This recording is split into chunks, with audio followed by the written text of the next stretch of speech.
Monde du savoir, monde du savoir, pas seulement pour les enfants.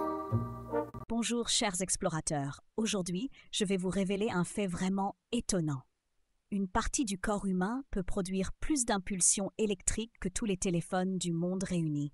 Cela ressemble à une histoire inventée dans la jungle, et pourtant c'est de la pure science. Venez avec moi pour une aventure sur l'île du savoir. Je vais tout vous expliquer. Sur le pont des Racines, j'ai rencontré le paresseux et le tatou, qui se demandaient longuement d'où venaient toutes ces impulsions électriques chez les humains.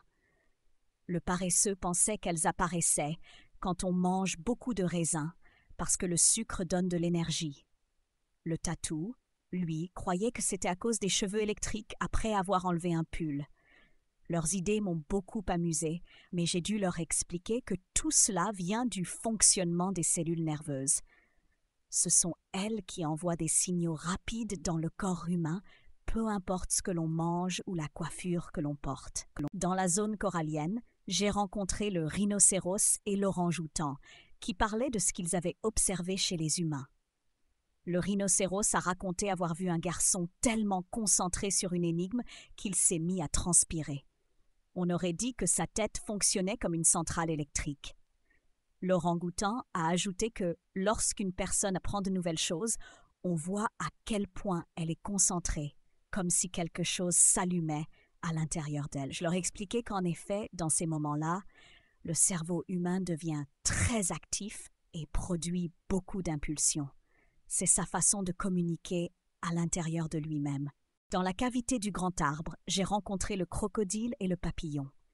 J'ai voulu tester leurs connaissances et je leur ai demandé ce qu'ils savaient sur les impulsions électriques du cerveau humain. Le crocodile a répondu que ce sont des signaux spéciaux entre les cellules nerveuses qui aident les humains à penser, à apprendre et à ressentir.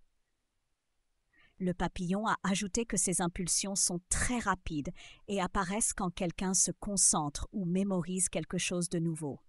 Je les ai félicités pour leur connaissance.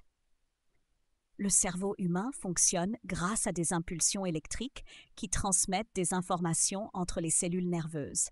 Chers chercheurs, aujourd'hui, nous avons découvert qu'il se passe de véritables tempêtes électriques dans le cerveau humain.